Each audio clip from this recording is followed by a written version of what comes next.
And we are live on YouTube. This is the Complete Man podcast, episode number 5, I believe. And we're live in 3, 2. Welcome back to the Complete Man podcast with your host, Purdeep Sangha. Purdeep, how you doing, man? I'm doing pretty good, man. I love that. I love the fact that we changed the name over to the Complete Man. It's feeling more natural. And now I don't have to deal with that whole headache of that trademark issue that we were facing there with the male entrepreneur. But it's nice to chat with you again, man. It's been a while since we recorded.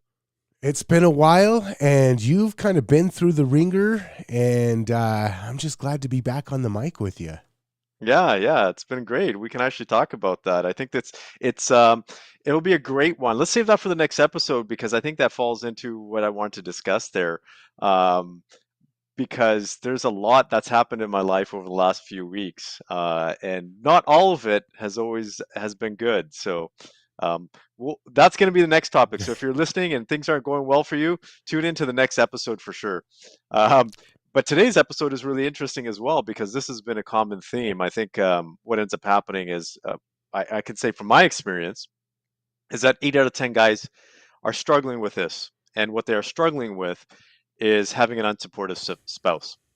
And I'm going to say wife. I know there's some people out there that might say, hey, look, what about, gender? I'm just going to say wife, but that applies to your partner, your spouse, whatever it is that you have in your life, that special person that you have a relationship with. But I'm coming across a lot of men, and always have, that say, hey, they don't openly say it, but once we dig into it, the conversation is about, man, my relationship with my wife sucks and she's not supportive and I have to work through it. I have to figure out a way because I'm not sure what to do because it's a downer, it's a drainer, and it's impacting my business. Okay, so I have 2 thoughts right off of the bat, and I want to get your take on.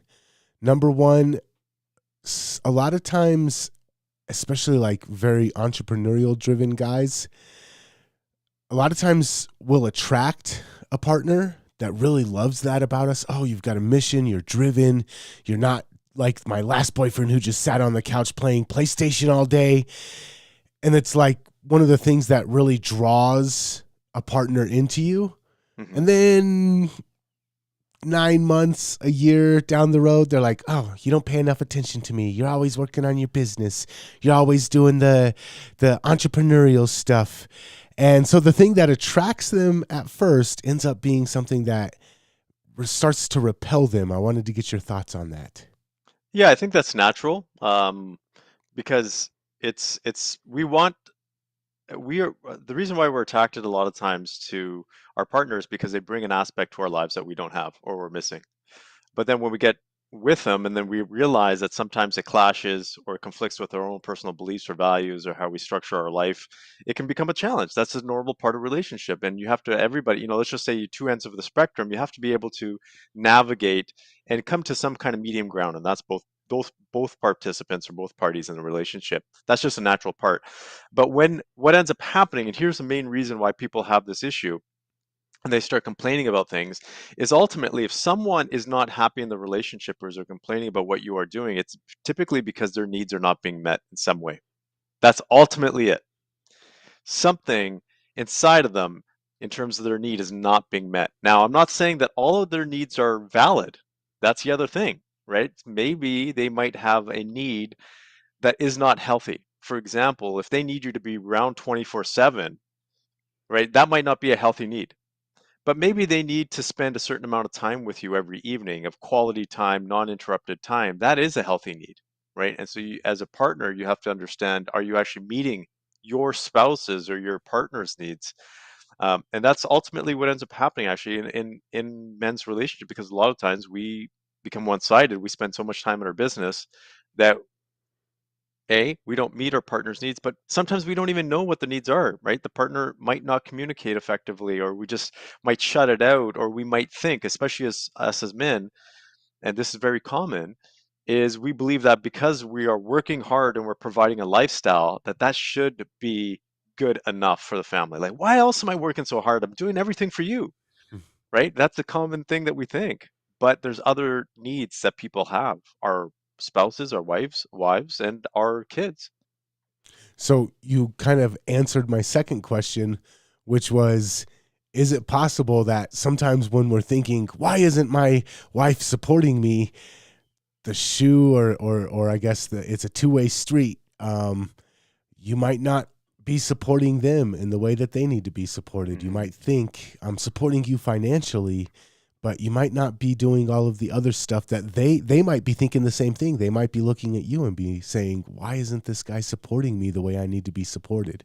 And that's why communication is so important. And a lot of us don't communicate with our spouses, both sides, right? Men and women, right? Women are naturally known to be better communicators, but even a lot of women have trouble communicating.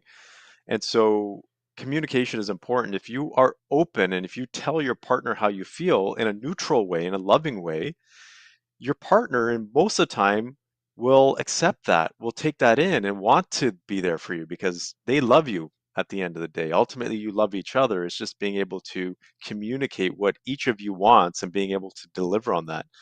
And let's be honest, life hits you, right? It's not easy because now you're working in your business and your business might not be going well, or you come up against a challenge and you're like, man, I got to fix this. And that takes energy. And that takes commitment and focus, and that focus is taken away from other areas of your life. And Mhm. so it's this constant act of trying to figure out where you put your focus and where you put your energy. But coming back to what we were talking about here, is a lot of men don't feel like they're getting support from their spouses. And there's a lot of reasons for it. And a strong believer of, if there's a problem in your relationship, you have to look at yourself first. You have to see what you are doing or what you may not be doing that's leading to the issue, and continue to grow as an individual, continue to learn. And I would say majority of men don't take that approach, right? They fall short. So that's the first thing that we work on, is how do you get stronger if your wife is not supportive? What do you need to learn? How do you become a better partner? How do you become a stronger, more effective, more intelligent man as a result of this? If you take that approach, you're going to become so strong. You're going to improve your skills, whether it's from a communication perspective, influence perspective, being a better partner, having more confidence, whatever it is, being able to deal with your emotions. Take it as a lesson. It's going to make you stronger. But then at some point in time, there's that realization that you've put in so much time, effort, you've become stronger, you've learned a lot, but then you realize that it's the other person that's influencing you in some way, shape, or form that's not healthy for you. So that kind of begs the question then, if you find yourself in that position, because sometimes it is us and sometimes it's a lack of communication or maybe us not looking in the mirror, but sometimes it is the other person. And when you find that, you mentioned earlier, guys usually struggle with communication. I know that a lot of times when these type of situations come to a head, it just turns into a big blowout fight. That's definitely not the best way to handle the situation. So, what do you do if you find yourself in that position? What are your thoughts on how guys should communicate or maybe even make the decision about whether or not this is a sunk cost or it's worth saving? Yeah, that's a loaded question.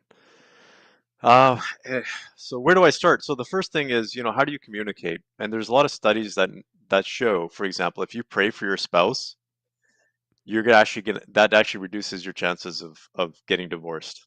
It's really interesting because you're showing a sign of love. If you are grateful for the good things about your spouse, it actually changes how you communicate, Mhm. right? So if you're going in and if you're feeling all these thoughts and you're like, I'm pissed off, I need to get this off my chest, the first thing to think about is, what about this person do you love? Why did you fall in love with this person in the first place? Because that's going to neutralize it to a certain degree. May not, you know, you're not going to come out there all happy and skipping, but it's at least it's going to make it so you're not hating, or you don't have that anger and frustration in your voice. Because as soon as you use that tone, people go on the defensive. All communication, this is based on a principle of communication, that is talked about, is either a way, if when you communicate, you either communicate in a loving way or in a way that you need something, right? Even when you are angry, and you yell at someone, it's because there's something inside of you that's saying, I need this, right? Mhm. You're asking for something. You're just not asking for it in the right way. So look for what you're looking for. Are you looking for acknowledgement? Are you looking for that person to understand you? You just need to get things off your chest. That's a good way to start because that's going to help you form your communication. Because if you're just looking for someone to acknowledge you, then you can just be like, okay, I just want you to listen. Can you please just listen to what I'm saying? You don't need to do anything, but just acknowledge how I feel. Right. Mhm. And a lot of times this is what we need as men. We just want our spouses to understand, like, hey, look, I'm going through a stressful time. I'm beating my head up against the wall when it comes to my work or an employee or whatever that is. Can you just chill out? Can you just support me for the next day or so, whatever that might be? So know what you're asking for, and the communication is important. The other thing is, and this is when you go further down the line, I always say you have to be the best version of yourself. Have to be the best version of yourself. And if you continue to be the best version of yourself and your relationship is still not getting better, that's when you have to evaluate whether that environment, right? And it may not just be the person. Just think, I wouldn't think of it as a person, think of it as the environment, because that person could be struggling themselves. That person could be influenced by their environment. And you have to see what the overall environment is. If that overall environment is not healthy for you, then you have to say what parts of the environment can you change? And if it's something you can't change, can you accept it? And if you can't accept it, what do you do about it? Mhm. So this is a bit of a side tangent, but you just sparked this memory. I have a friend who is a real estate agent and sells luxury houses. And there's a spot just right outside of town. I live on the foothills, and there's this spot in the mountains, and he calls it Divorce Ridge, and it's multi-million-dollar houses, and they're up in the mountains, and they're just gorgeous, beautiful houses. And if you drive by them, you just get envious. You're like, oh man, I wish I could live in this house. And he says all of the houses within 2 or 3 years, couples buy them and then they get divorced. And he said one of the biggest things that happens is, especially in the winter, it becomes difficult to drive up and down the roads to get into town and out of town and whatever. And he says so, especially when it starts snowing, the couple, the newlywed couple that just bought this beautiful house and they have everything going for them in life and they're so happy and they're the perfect vision of the perfect couple, they get stuck in the house for 3 or 4 weeks at a time because they can't get out of the house because the snow covered the road and it's too dangerous to come down the ridge. And they get cabin fever and they start getting at each other's nerves and going at each other and snipping at each other. And he says that the majority of those houses, the turnover rate on them is higher than anywhere else in town because they get stuck together and they don't have these skills. And it looks like they have everything that any couple would want in life. And yet the divorce rate and the turnover rate of these houses is just insane. And Mm. so I wanted to get your thoughts on even people with the perfect, you've got your career going, both of you are high achievers, you've got everything that you want, and then for some reason you get stuck in the house, you get cabin fever, and all of a sudden you start noticing all these little petty things that drive a wedge between your relationship. And if it can happen to people that have all of their material needs taken care of, what chance do the rest of us have? Yeah, well, well, again, material goods has no real, I'm going to say, impact on your relationship aside from, let's just say, the basic necessities, right? Food, shelter, all that kind of stuff. If you have that taken care of, material goods should not influence your relationship. But it does in reality. But it shouldn't have a major influence in terms of the quality of your relationship. If it does, you know you have an issue. Uh, and what ends up happening with a lot of people when they come together, this is, that's why people laugh about the honeymoon syndrome being over, because now people get to know each other, they know each other's habits, and sometimes they don't like it. But if both people have the attitude of, hey, look, we are going to grow together, we are committed to this, let's learn about each other, right? And this is where, again, going back to Buddhist principles, is you need to go from, rather than judgment, to curiosity. So before judging someone, why are they doing something? Why would they be doing this? What is their motivation? Maybe I'm doing something to spark this in them. You have to take a look at it from this perspective.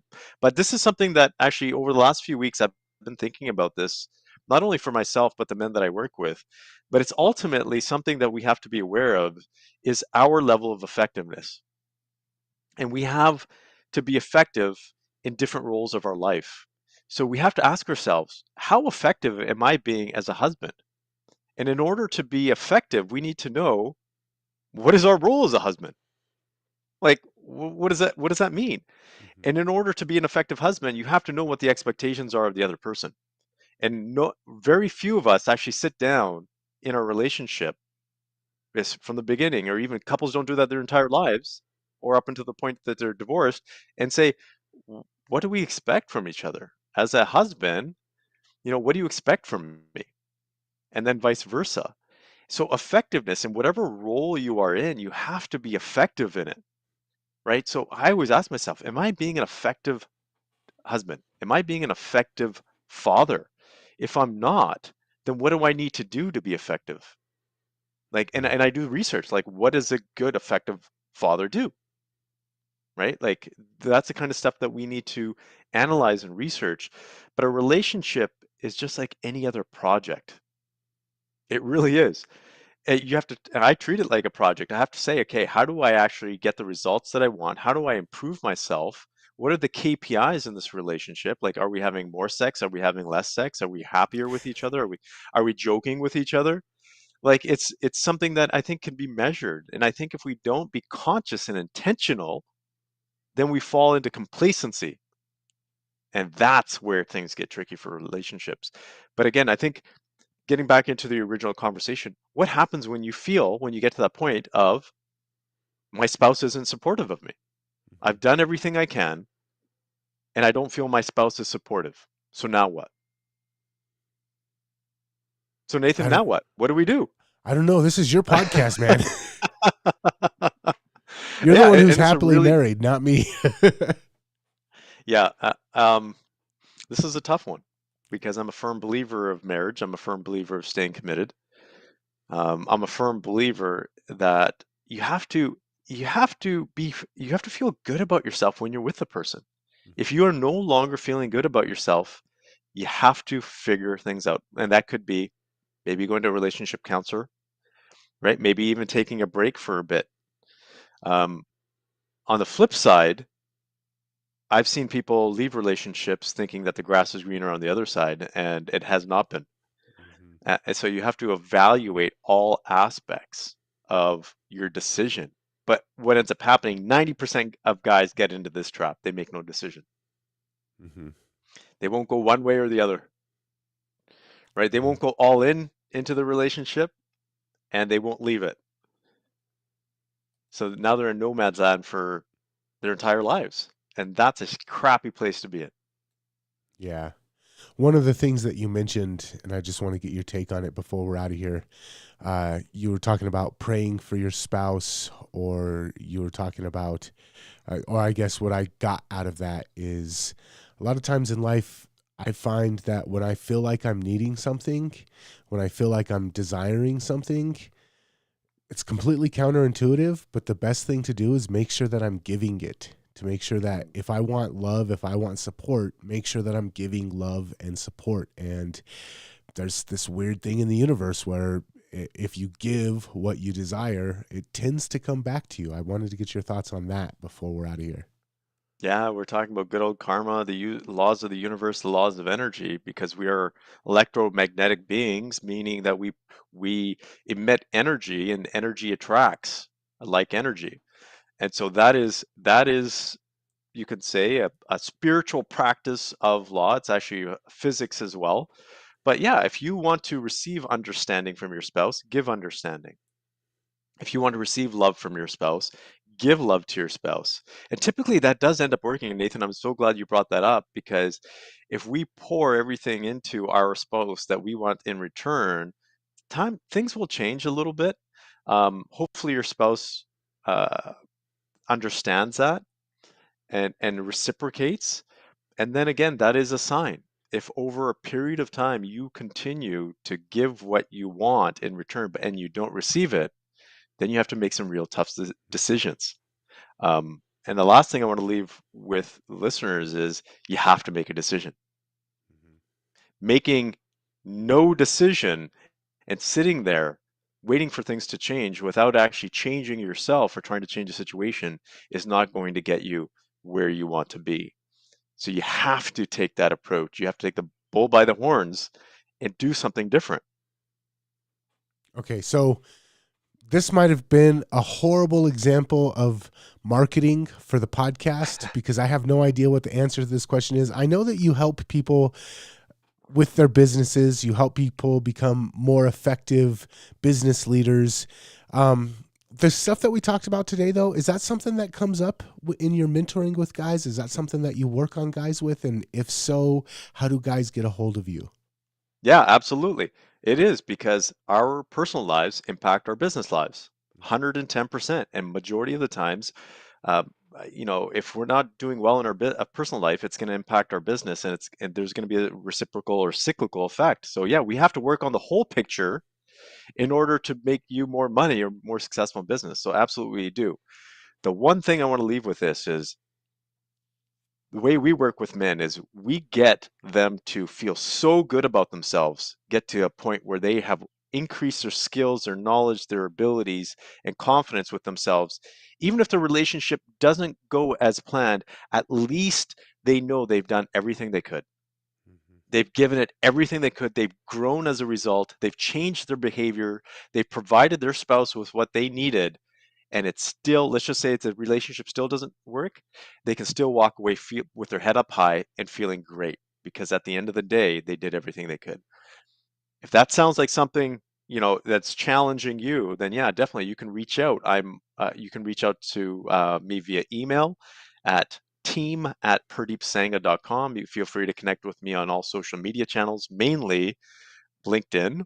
That's my main platform that I'm most active on, or even on Instagram. All right. Awesome, man. And if people want to check out more episodes of the podcast, where's the best place to go? Check out completemanpodcast.com or youtubeformen.com. All right. Awesome. And until next time, we will catch you later. Till next time.